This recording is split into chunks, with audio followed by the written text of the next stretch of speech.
Gamer from space, and here I present you the P52-Merlin.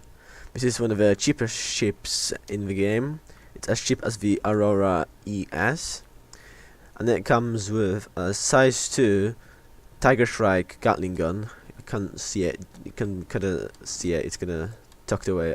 You'll get a better look when I get in the cockpit. It comes with 2 size 1 M3A laser cannons. So I'll put this into the Vandal Swarm, maybe in this video, maybe in another. I think I'll put it in a different video. But the ship is very good looking. Like, it's a snub fighter, and I don't think it has a jump drive, but it's meant, this is designed to sit in the back of a Constellation Andromeda and just like deploy when it needs to be deployed. But it's a very good looking, sleek ship. It has fold out wings, so maybe you could use it on a carrier. What I've been thinking is maybe you could land it on like a caterpillar and then turn the caterpillar into like a little pocket carrier.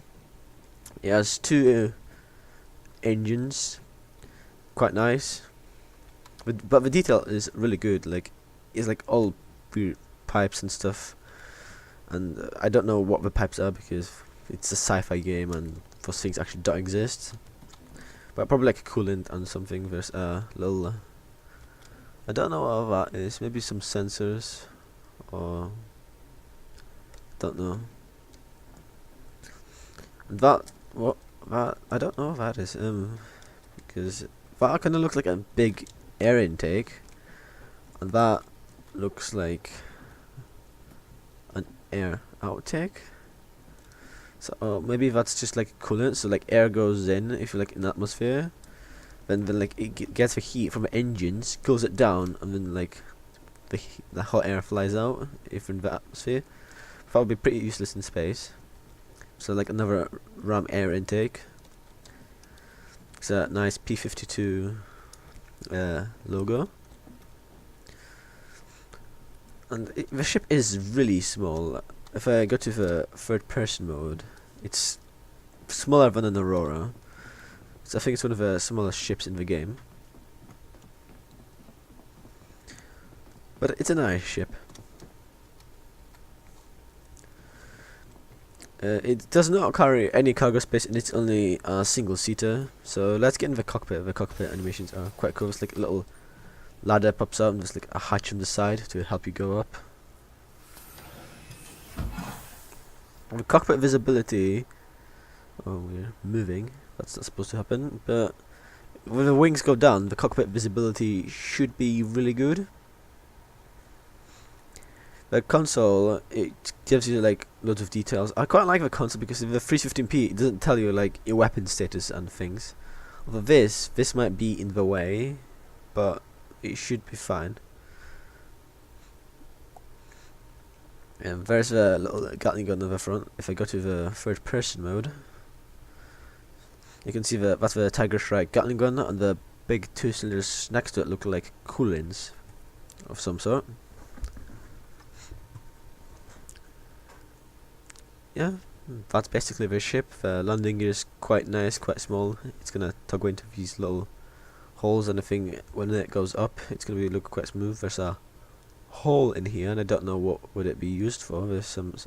It does seem like there's like some like gaps in it, so it could be like some sort of weird intake, or just a structural thing for or aerodynamics. I don't know.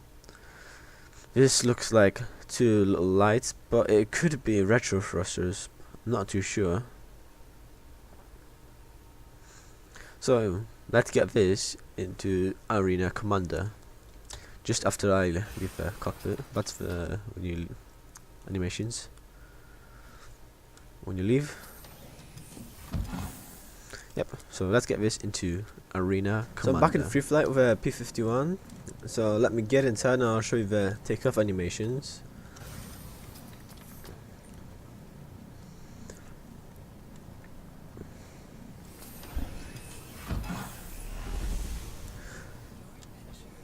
So landing gear up, and then the wings will come down. Then the engine animations are really cool.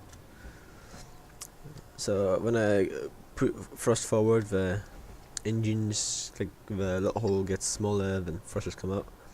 When you use the afterburner, even bigger flames come out. It's really neat.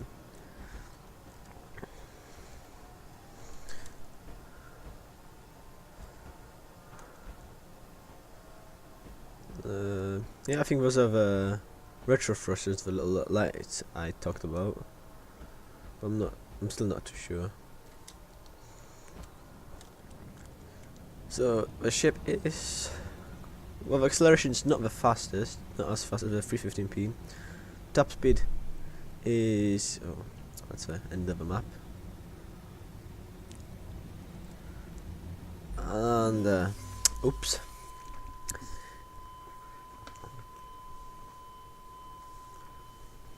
Sorry about that. Accidents happen.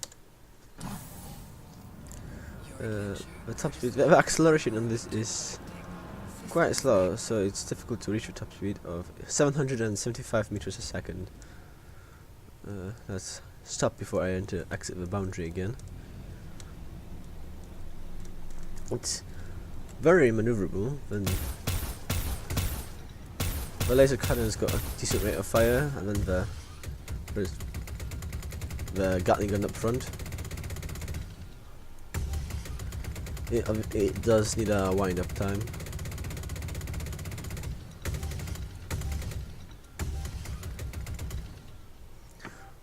What's nice about this, it tells you how much ammo you've got, and like,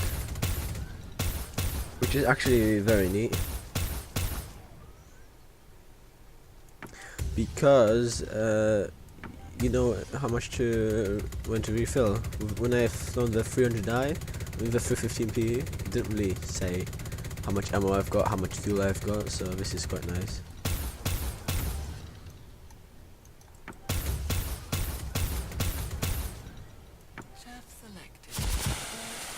Yes, flares. Ooh, so that's what the bottom thing on the bottom was. It was flares and chaff. Makes sense, no?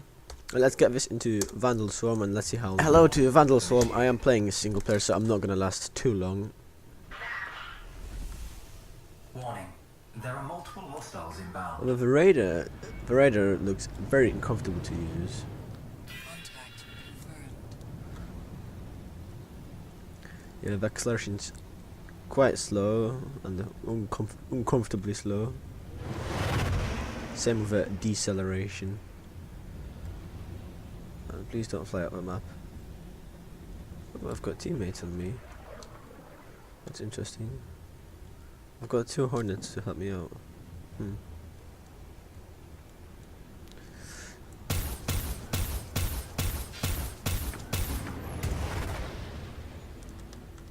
Yeah, well, it's not too bad. Could be worse. Like, it's definitely better than the Aurora ES in terms of combat, which the Aurora ES has 0 weapons on. It has weapon mount, I believe, or I hope it does.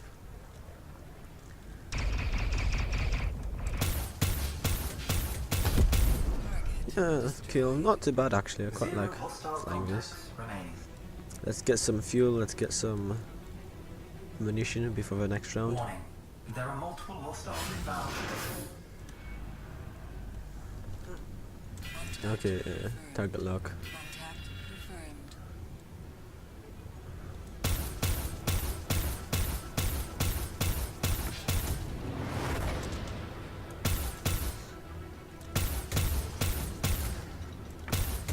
It's actually quite maneuverable, quite nice. It's actually not bad to shoot with.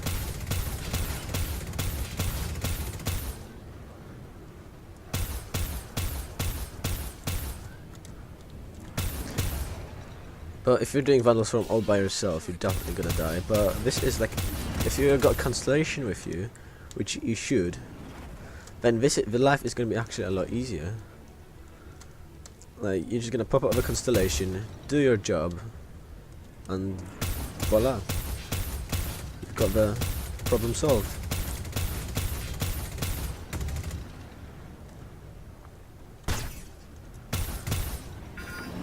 Although the shield effect is kind of annoying at some points, it's kind of blinding you, so you can't see where you're flying. Charge of Well, my shields are down. Let's boost away. Ooh, sorry. Blast me, because I've got... No one's gonna blast me, so I have to get myself. All by myself. Whoa, that was a close call. No missiles on this. Let's get the wind up the button gun.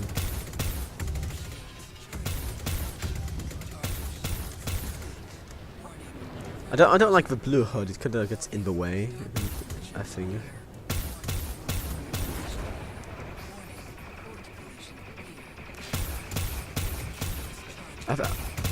I don't know. I don't know what to say. The ships. Alright, come on. If an experienced pilot would fly this very well, in my opinion. He's gonna fly out. Yeah, he's gonna fly out. Maybe no, he's not. Warning. You are approaching simulation boundary. He's like circles around me. You are approaching simulation boundary. Ooh, and I'm dead. Yeah, this isn't the strongest ship. It has quite weak shields and... 0 hostile contacts remaining. Yeah, weak shields and very weak armor, like few shots to it, and Contact. Elite the ship is dead. Let's see how I'll do with the elite units. Contact confirmed. Contact confirmed. Little King. Well, let's get him. Let's pick up some ammunition on the way, and yeah. I know personally, it wouldn't be a ship I would buy. It comes with the constant. Ooh, stop, please, no. Warning. Simulation boundary. And yeah, I'm just the boundaries are just a pain in the ass. You should be able to, like, if you hit the boundaries, like respawn straight away or something, or have like a certain amount of time before you actually have to die. Because if you're flying a ship which has high top speed but low acceleration and deceleration, then you're gonna have a hard time stopping through the boundary. No, taking hits. I'm not the most experienced pilot, so I'm not doing too well with this. But an experienced pilot who actually is good at flying combat ships with fixed mounts would be really good at it, and he would probably like it because it's quite fast, it's agile, it's a very small target, and it has a decent loadout for a ship of its size.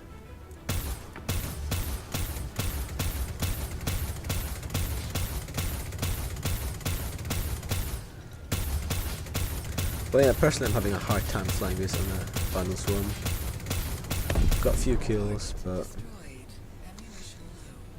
I die quite a lot.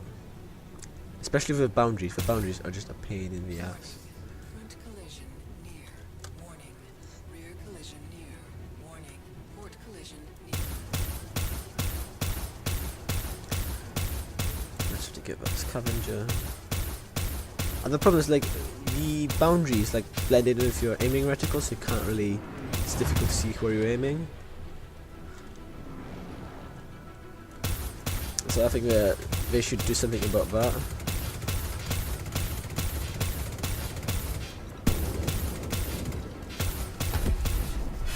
He's dead. Got my ballistics replenished.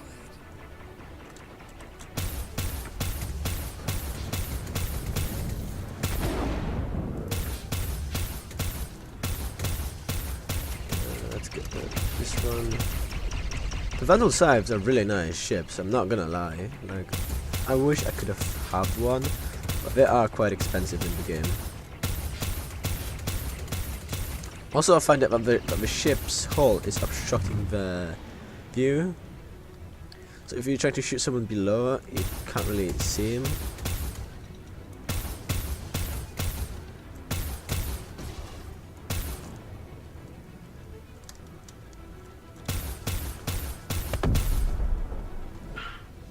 a little king. Yeah, but I think it's just the little king left. Maybe not, I don't know.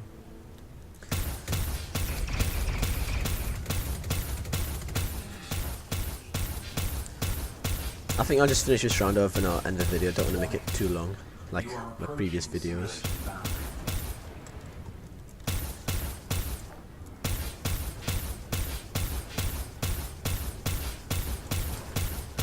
And I ran out of ammo from my gun. Elite units eliminated. 2 deaths. 4 kills. Alright, we have that will be me done for today.